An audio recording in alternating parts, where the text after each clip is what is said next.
Hey guys, welcome back to my channel once again, and I've been wanting to make this video for quite some time but haven't got a chance to show up on this particular topic because I've been adding quite a lot of stuff, purchasing quite a lot of stuff. So this video we're going to be talking about what's in my camera bag and what I have been doing and how I've been upgrading it. And this bag has actually gone on trips, since past 2 years, and I'm really loving this bag. This bag is from Arctic Fox, and this is pretty sturdy. This is actually my first bag, so I've got it for the first time, and since then I've been actually really fond of this bag because it has multifunctionality as per whatever gear I have right now.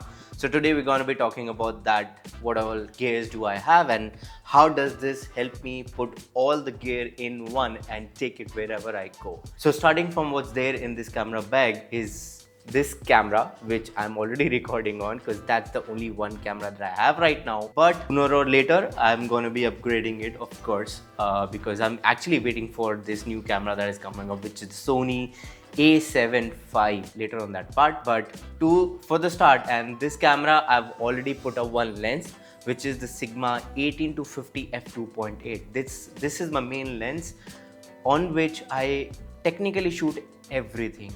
Even if there is a client work, there is a portrait shoot, I go out on doing street photography, it does everything for me. So I replaced my kit lens with this particular lens, and it has been there since I think 2-3 years on this camera itself, and I've never gotten bored of it. The quality is amazing. If you see these shots, these are all taken from this camera and the lens itself from the past many years. Even the client work that I do is been shot on this particular lens, so I think, and it produces really amazing results. It is an f2.8 constant aperture lens. Talking about my other lens, I am a fan of prime lenses, and hence I have this, my first prime lens, and the best lens that you can buy in the market for portrait photography is the Sigma 85mm f1.4.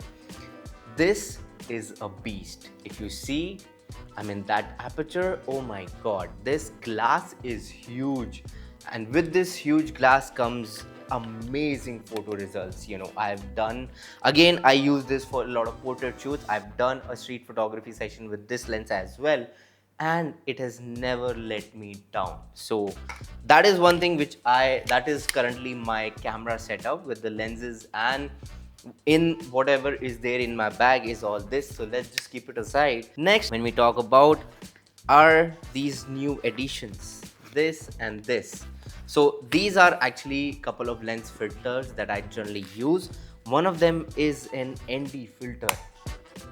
Talking about ND filters, this is an ND filter from K&F Concept. It's a variable ND filter, and it ranges from 8 to 2000. I know you technically don't require that range of ND, but what actually ND filter is, it's a sunglass for your camera.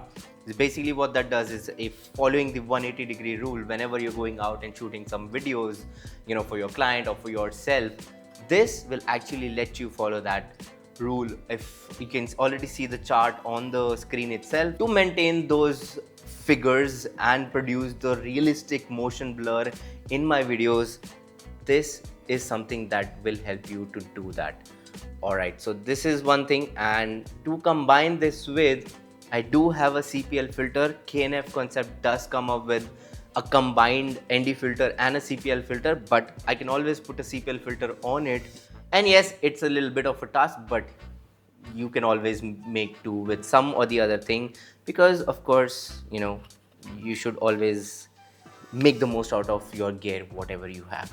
And I have a couple of filters. This is another one thing that I called from Temu because I love experimenting. Again, this is there are 3 filters for my Sigma 85mm f1.4. If you haven't seen a video about it, check it out over here. I've made a full video of what all products I just got from Temu that too, under $100. So yes, this is for my 85mm f1.4 because of course I had everything for my Sigma 1850 and I had to call something for my 85 as well. Where I was lagging was the ND filter for that particular lens, because when I'm shooting in the daylight and I want that 1.4 bokeh feel, I actually needed the ND filter for that. So yes, hence the ND filter, the CPL filter, and there's a mist filter also, which is a black diffusion filter, which you will see it in another video. Yes, next up, talking about my POV setup, my POV wherever I go, I do really need, some or the other creative element, and that's where this comes in. This is the Insta360 X3. This was, or still is, my first action camera that I have bought, and I use this for shooting POVs, my travel videos, and creating a couple of unique content out of it. It does take a little bit extra onto when it comes to exporting videos out of this camera, and kind of you can reframe it. This camera has never let me down. Sorry, I just need to clean the lens. Actually, you can just turn it on and use it anywhere, wherever you go. Just turn this thing on and you don't have to worry about framing, because you can do it after you have shot the shot. Yes, exactly, that's what I meant. And yes, you can reframe it in post-production and then use that to any creative advantage of yours. You can, it comes with an app in your phone which you can control the whole framing, put some AI stuff into it, and then make it all crazy. I don't know. Again, AI 360, perfect.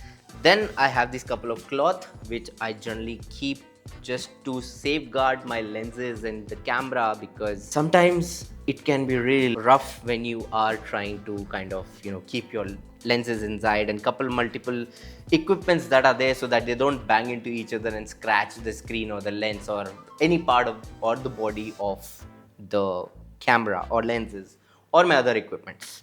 Now, talking about audio, since audio is pretty much important for recording your videos, because if you don't have a good audio, definitely your videos are not going to look really professional. And so this is where this comes in. This is the Holy Land Lark M2, and to your surprise, this is actually a coin size mic, which I'm actually using it right now over here.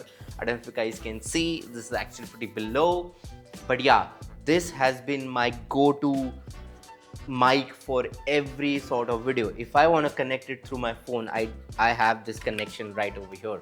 This is the phone connector that you can use. This is a Type-C one. I do have the iPhone as well. It comes with both the connectors in it. Of course, I do not have an iPhone, so that's kind of not necessary. Like, I really don't use that much. But yeah, this one comes pretty handy when I have to make some reels, some shots, and something that is on the go and I really need my audio to be perfect, spick and span. So that's where it comes in handy. Next up is this flash. This is actually an on-camera flash, and I sometimes use this for my product shoots. This actually really works amazing. If you haven't seen, I did a product shoot with just one light using this on-camera flash, and the way I used it, you will be just blown away. I'll put the link in the description. You guys can go check it out, because that was something, my first ever product shoot that I did, that too with this lens, and you will not believe the results were. It felt like I had 3 or 4 light setups doing that product photography. So yeah, do check it out, and this is gonna actually open up your mind to a next level. And then on the go, if I have to edit something, I have this is the MacBook M1 Air. Okay, in 2025, yes, the M1 is kind of a little underpowered for the kind of stuff that people are trying to pull off, and even I'm trying to pull off, but it does the work for me on the go. That's the only laptop on which I edit all my photos, edit my videos, make vlogs, everything that is there. This machine can handle anything. You give it anything. Yes, it does feel sometimes a little bit laggy. It does get hot because it's a fanless design. So we can always, I can always manage and work around this thing. Next up is a pouch.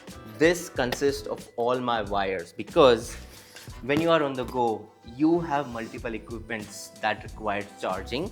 So this is an organizer thing which consists all my wires that I carry all around for my phone, for my camera, for any other light that I carry with myself. Right now, I do have another light which is already being used this side over here. So those, it is just being used right now, so I do carry it sometimes because I love doing light painting sometimes, because it's Dubai and you get a lot of desert vibes and photos come really nice. Next up, I do carry a tripod with me. This is the Joby Gorilla Pod, and this has actually helped me a lot of places. You can just put it around anywhere. It has got these flexible legs that you can shape up and kind of set it off on a railing or onto a platform, or if you want to hang it onto a pole, this does the job. So, and on top of it, I put an Ulanzi ball head to make it a little more sturdier.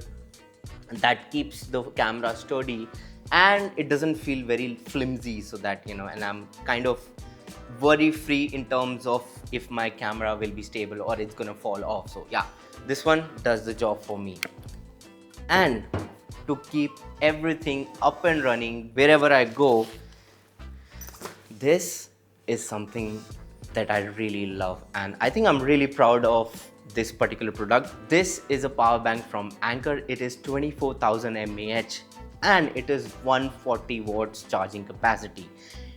It charges your phone pretty quickly, and I can even charge my laptop with it. I can charge my camera with it. I can charge my phone with it simultaneously, and it can take it all. It comes with two Type-C ports, and one intelligent USB-A port over here for your other camera USBs that you want to use, but it has never let me down. It's a little heavier on the side. It feels like a brick. I can definitely hit someone with it if ever I get, someone tries to snatch that bag from me. Yeah.